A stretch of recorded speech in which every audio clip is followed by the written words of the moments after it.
to Fulham Fan News. This is the first episode on YouTube. I'm very excited tonight to be joined by Ahmed Shooble, who's been covering Fulham in the running of the Premier League season. Ahmed, how are you doing? I'm good. Thanks for having me on, man. Always a pleasure. So tonight we're just going to talk about a little season review, talk about the key players, the key moments, where Fulham go in the future, and yeah, avoiding second season syndrome is obviously a massive one for us, I think. So yeah, we'll just get into it, and yeah. So you took over with roughly 10 games to go, and did you enjoy going into Motspur Park, the interviews and the press conferences and things like that? Yeah, no, for sure. I really enjoyed it. Mossberg Park is some way out from where I live. I'm based more sort of northwest of London. But no, I've thoroughly enjoyed my time. I started covering Fulham like just after that FA Cup quarter-final loss against Manchester United in March. It was a pretty weird point in Fulham's season. It seemed to sap that game seemed to sap a lot of the momentum that they did so well to build up till that point. And there was obviously the distant goal of finishing in the European places to fight for as well. But like the wheels, it kind of fell off in terms of performances. Um, Sort of right after that against Bournemouth and against West Ham, immediately after that United game. But no, I mean it at times has been a difficult watch, but most of the time I think I covered the game where Fulham scored their most goals this season, the 5-3 against Leicester, which was a bumper bank holiday affair. So yeah, it's been a bit of a mixed bag, but I thoroughly enjoyed it. Were you perceived well at Fulham? Did they make you feel welcome? Oh yeah, for sure, for sure. Yeah, there's no reason why they shouldn't. Even though Peter has done a phenomenal job, I'm not trying to take his place. It's strictly a loan deal, no obligation to buy. But no, yeah, they've made me feel more than welcome, man. I've loved it here. That's good. That's really good to hear. Because obviously you're a Bournemouth fan. You cover Bournemouth as well, don't you? So we have that little link of Mr. Parker in our history. So yeah, I think we both glad we got a shot of him because obviously Bournemouth have done fantastically well as well under Gary O'Neill. Yeah, the Scott Parker effect. It's the Scott Parker derby, the Peter Rutzler derby, and now the Ahmed Shooble derby. There we go. Exactly. Yeah. There's definitely. I think there's always going to be a little bit of spice between us now going forward. Yeah. So you obviously you say that it was a bit of a hard watch at times. I think a lot of that was probably down to the fact that we didn't have Alexander Mitrovic leading our line. Mm. Um, yeah, so it must have been a weird time to take over. Off the back of that crazy FA Cup game. We try not to talk about it too much as Fulham fans because it feels like a point in the season where things kind of did start to derail. But all credit to them. They managed to pull it back together towards the end, and a very good finish towards the end of the season, finishing in 10th place and above Chelsea for the first time since the 1980s. So it's just been a fantastic season for Fulham fans, to be honest. Yeah, for sure. I mean, they like I say, the period that I took over the latter stages of the season was a bit of a mixed bag. But like as you say, I mean, in terms of you looking at the season as a whole, don't think there could be too many complaints about how the season's gone. Really, like forget surviving. Fulham were thriving for a large part of the season. We have to remember, right? And not that anyone needs reminding, but many expected them to go down in August. It's a point that Marco Silva pointedly made in pretty much every pre-match press conference um, after safety in the Premier League was officially confirmed, which was quite early on, as you can imagine. But no, it's hard to believe that everyone, not everyone, but a large portion of just general Premier League viewers were not rating Fulham at all.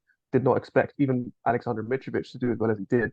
And I think a big part of that, having watched this part closely, seeing Marco Silva get to grips with the Mitrovic-less attack and seeing the likes of Harry Wilson coming to the side and even Carlos Vinicius picking up some of the slack, Willian as well. When Andreas Pereira went out injured, you got Tom Cairney coming in, and it seems like he hasn't missed a beat at all. Those are the sorts of little wrinkles of detail that I think might get lost in the wider sort of achievement of Fulham season so far, or season gone by. Yeah, no, I agree. I think a lot of us thought, when Tim Ream got injured, when Andreas Pereira got injured, and obviously Mitrovic still out. I think a lot of us thought the lack of depth would show for the rest of the season. But like you say, Vinicius stepped up. Tom Cairney came in and just picked up the baton really well. And yeah, it's a Diop and Tosin had a really good end to the season as well. So yeah, I mean, I think like you say, a lot of that is down to Marco. He's obviously instilled a belief in the side that we are deserving of our position in the Premier League. So yeah, definitely I agree with you there. And I think a lot of that is down to the fact that we've picked up some really good signings last summer, the likes of Palhinha, Bernd Leno, and obviously the one that everyone thought was done and dusted was Willian. But his resurgent, he's almost like his Chelsea days again. Yeah, for sure. Willian is definitely a player who surprised me the most. I mean, obviously coming in, I knew Paolini was the guy. I haven't seen him even from the outside looking in.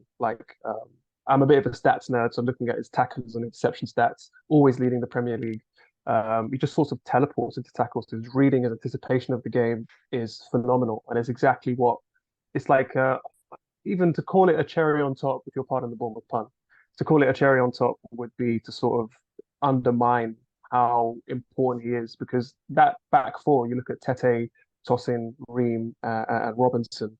That back four came from the Championship, and it's rare that you see a back line go straight from the Championship to the Premier League and thrive as well as Port Phillips did. And I think a big part of that is obviously Leno in goal behind them, and Palini is sweeping up just in front.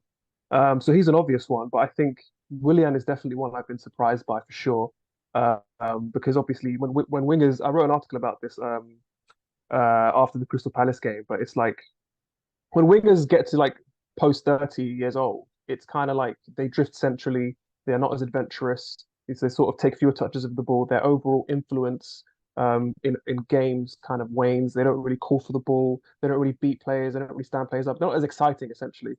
But Willian is the exception to that rule, I think, and it's so refreshing to see how many different winger options, particularly on that left hand side, Fulham have with Manor Solomon, Bobby Reed can play out there, Cabano can play out there, Dan James can play out there as well. So the fact that Willian is keeping all of those guys at bay and they are all very talented, it is a testament to how well he's done this season. Yeah, I think a lot of us thought Manor Solomon would be the man to play most of the games on that wing, but obviously he picked up the early season injury and was out for a long time. Obviously came back and just burst onto the scene with 5 goals and looked amazing. But again, when Willian came back from his injury, Marco put him straight back in. So he obviously has a belief in Willian that he can be the man to do the job, even though he is 34, going on 35 as we head towards the summer. But yeah, I mean, Bernd Leno as well has been, I think, a rock for Fulham at the back. I think he ended the season as the most shot save percentage Mm, behind level or just behind David Raya. I'm not 100% mm. sure on that, but I think seeing him come in has really shored up our back line massively. Yeah, for sure. Another stat for you out there as well, for all you stats nerds like me. He had it's a metric called post-shot expected goals, and it essentially measures how many goals a goalkeeper saves based on the proportion that they're expected to concede. And Leno finished the season with 9 expected goal save. So he's basically saved more goals than an average keeper would be expected to save, given the quality of chances that he faced. And that's second in the league behind Liverpool's Alisson, who got 10. And Alisson is regarded as one of the best goalkeepers in the world. Like that kind of standard, to keep that standard up for an entire season is remarkable. And I don't think when people are, we're sort of, a lot of people are reviewing the season now, signing of the season and all the rest of it. I don't think Leno gets the shouts that he deserves, personally, because that kind of impact is, the fact that we can measure it with stats now as well is the fact that he doesn't get his dues is criminal, really, I think. I agree with you. I think Leno, when he went to Arsenal, I thought he was a very, I thought he was a world class goalkeeper at the time he went to Arsenal, to be honest. And Mm. it kind of fell off towards the end when Ramsdale took over. So when I found that Fulham were interested in him and we actually made that deal happen, I was very excited because I love Marek Rodak and I think he's a great goalkeeper. But you can see from the first game of the season there are, he doesn't command the area as well as Leno does, and he doesn't have that stature of goalkeeper that Leno does. I guess maybe Leno's history as a goalkeeper, playing Champions League, playing at the top end of the league, brings with him a sense of confidence, I guess, in the rest of the side. And you saw that throughout the season through the Fulham team. They were more than happy to use him. I know he's been questioned on his ability with his feet, but he didn't seem to have any problems this season at all. So to going forward onto the second season syndrome thing, Fulham need to keep hold of those key players, don't they? Really, to really press on next season and solidify their position in the Premier League. Yeah, I think that's definitely a major part. It's something that Silva's been key. Silva's been sort of like very much stressing in his press conferences as well in terms of that ability, not just to sort of rest on your laurels, because it's been a remarkable season, and you can kind of sit back and go, "Wow, look at what we did. That's amazing." Or you could, because everybody else in the Premier League is going to strengthen, Fulham have to follow suit, and that requires investment. It's not just a matter of, I mean, obviously Fulham have a lot of, not a lot of, but quite a few players that other teams. I'm looking at Paulinho, I'm looking at Solomon, who his 1 year stay may be coming to an end. We don't know where he will go. We know there's a FIFA ruling that stipulates that he'll essentially be available on a free transfer this summer after basically leaving Shakhtar Donetsk, his former club, amid the conflict in Ukraine. So, there are a few loose ends to tie up in terms of the players that Fulham currently have and keeping them on board, but it's also a matter of adding to that quality. You touched earlier about the worries about how thin the squad may be, particularly with key players going out with enforced injuries or even suspensions, like we saw with Mitrovic. Unprecedented spells out with some of the best players. And I think the most encouraging part for me was that um, the fact that Silva was able to compete and go toe to toe with some of the best teams. I'm thinking of the back-to-back games against Manchester City and Liverpool most recently towards the back end of the season. Um, in that Manchester City game, Fulham lost Pereira and Ream in the same game. Those are two ever presents, not just well, for Ream, not just this season, but last season as well. I think he started every game for Silva that he's been fit to start, which is remarkable considering his age as well. But to go from that and then just to put no disrespect to Diop, but to put Diop and Kearney in and just to go like you haven't missed a beat, like just to keep operating at that level, I think is a massive testament to Silva's not just man management, but his understanding of these players. There was a slight tweak in the way that Kearney was deployed to Pereira. Kearney was dropping deep and dropping into the sort of the left sort of channel to operate and create overloads out wide, then switch it to the other side. But just those little nuances. The fact that Silva was able to go toe to toe with the likes of Liverpool and City, despite not coming away with a win, obviously, it fills me with confidence personally because if he can do that and he can compete as closely, and we've seen those games against Manchester United, they weren't. And I know you say you don't want me to bring it up, but sorry, I have to bring it up. Fulham have fought very hard against some of the best teams in the country with no disrespect again, a lesser side in terms of quality. And I think if he can do that with these players, what could he possibly do with a better squad if Fulham back him in the market? I think that's probably the biggest what fills me with confidence the most. Yeah, and that leads me on to my next point, which is very well, in fact, is Marco's contract. Obviously, today we've seen Ange Postecoglou go from Celtic to Spurs, so that rules out him going to Spurs.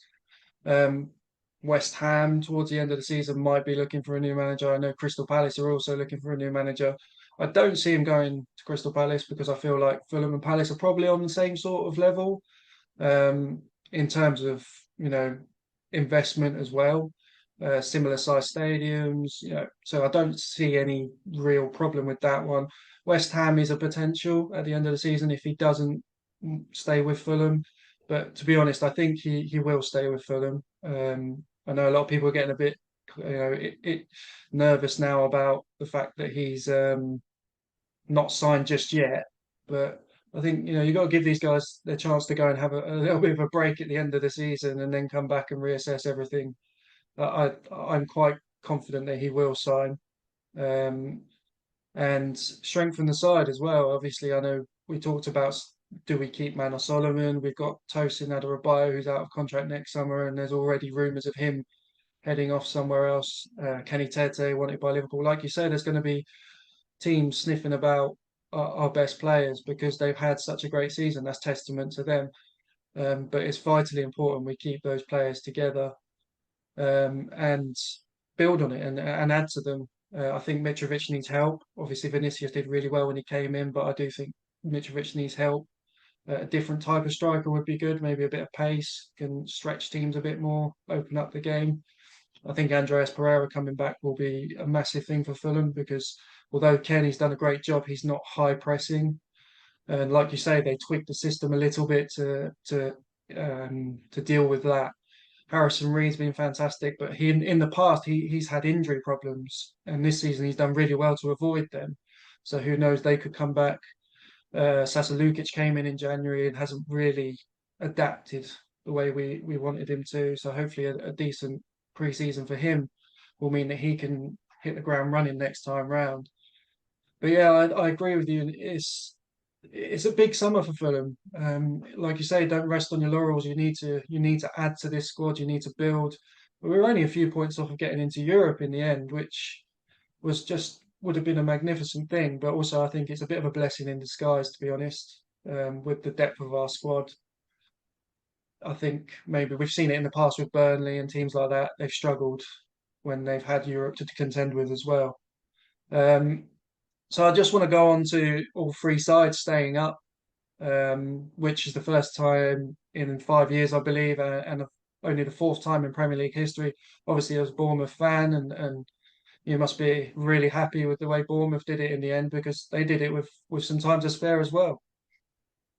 Yeah, no, a remarkable feat for all those involved. I think, like we often talk about the gap between the top two divisions in English football, and how big it is at times.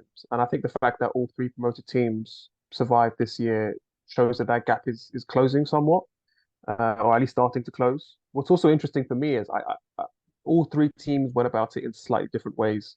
So you've got Nottingham Forest, obviously everyone knows they went with a we'll sign whoever we can approach, and seem to have stumbled on a few gems like Morgan Gibbs White, Taiwo Awoniyi, who came good at the end of the season as well after some injury troubles. Bournemouth didn't really strengthen properly until January because they were going through an ownership change, and the outgoing owner wasn't going to fork as much money as he would do as a normal sort of championship team would need coming up to the Premier League. That investment wasn't sort of as expansive as you might expect it to be. But then they made up for lost time in January and made some signings, the likes of Dango Ouattara, Matthias Viña on loan from Roma. And so, yeah, they were kind of it was kind of a bit of a their windows, or I guess their transfer business this season has been very sort of scattered. I think it's fair to say, but not really because of their own fault. I think it was just the circumstances that made it that way. But they managed to like put some good performances together around March, April time, and escape the drop with games to go, to everyone's surprise. And then you've got Fulham, who did their business early last summer after obviously promotion to the Premier League was confirmed quite early on as well, signing Andreas Pereira and Paulinho, getting those out of the way, and never really looked in threat of relegation throughout. So yeah, I guess like top marks to all the teams involved. Yeah, I just want to touch on Gary O'Neill coming in. I think he's a very good up and coming manager. I like the way he plays, and I watched both games against Fulham, in which he did something tactically that changed the game in Bournemouth's favour. Um, and I think he deserves a great deal of credit. I know a lot of people have said Marco deserves a manager of the season. Pep, the big names are all up there, but I think Gary O'Neill definitely deserves a shout for it because it's his first job in the Premier League. I think it's only his second managerial job full time, I believe, or maybe I might even be wrong there. I know he was a caretaker manager before, wasn't he? Was it Middlesbrough he was at? No, I believe this was his first caretaker role in charge, and it Oh, was right. his first ever managerial job permanently as well. So he was literally just like he was at the club. He came from Liverpool's under 23s, joined the club under Jonathan Woodgate when Jonathan Woodgate was appointed as caretaker. Stayed on when Woodgate left and Parker came in. So he'd been with the squad and around the camp for I'd say about 2 years before he was appointed to caretaker. So he was a known quantity, and I think it was just initially he got them. Well, obviously, he came in. Scott Parker was sacked after the 9-0 loss against Liverpool, 4 games into the season. And then you've got O'Neill, who came in on an interim basis initially, got them back to a sort of back to basics approach, 4-4-2/4-4-1-1, low block, and then we'll look to counter. and then it became more nuanced as he sort of as the players' confidence went up, and we started to see him go to a back three at times, experiment with three midfielders as opposed to just a double pivot and one ahead. So yeah, and even towards the end of the season, I mean, for much of the season under O'Neill, it was very much geared towards playing on the counter, soaking up pressure and breaking on the counter through wide areas. But even in the last games of the season, it wasn't as successful, but he tried a more patient approach in terms of building out from the back. I guess it's with a view to what the style of play might be like next season. I guess we'll have to wait and see. But no, very encouraging signs for a manager. It's very rare you see, particularly this season, we've seen so many managerial sackings, and there were times where I think Bournemouth could have pulled the trigger on him as well in terms of sacking him, even when he was interim, when he was even permanent manager. But the fact that they stuck by him in his first managerial job, they didn't have to, and you know, O'Neill repaid that loyalty with a place in the Premier League next season. So yeah, more power to Bournemouth. Yeah, yeah. As you were saying there, how they stuck with him as well. I think Nottingham Forest deserve a lot of credit for that as well, because there was a point I think they were bottom of the Premier League and slightly cut adrift.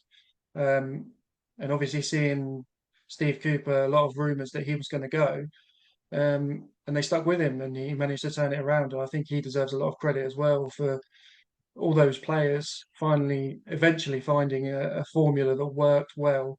Like you said earlier about Taiwo Awoniyi, who came good in the end. I watched him a bit last season for Berlin, and he was a very good player. So I think he picked up a few injuries earlier on in the season. So it's good to see him come good towards the end of the season. Um, so as we head towards the summer transfer window, we've already seen a few rumours. Where do you think Fulham need to strengthen most?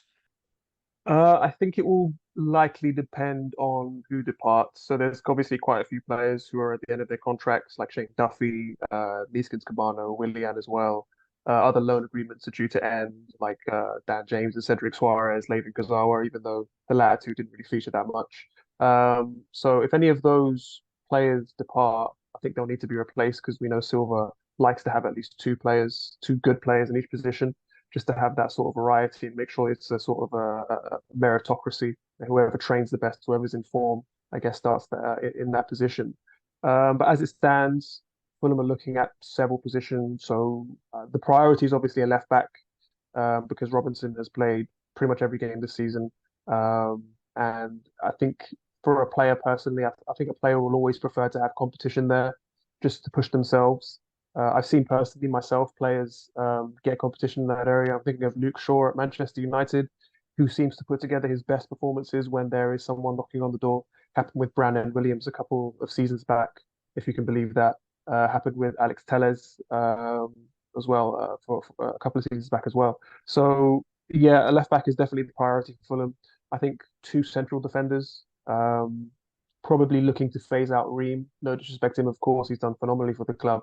But I think the Diop and Tosin partnership that we saw at the back end of last season was the first glimpse of what the future of Fulham central defensive partnership could look like. A right back as well, so essentially a whole new back, not a whole new back four, but some defensive reinforcements, shall we say.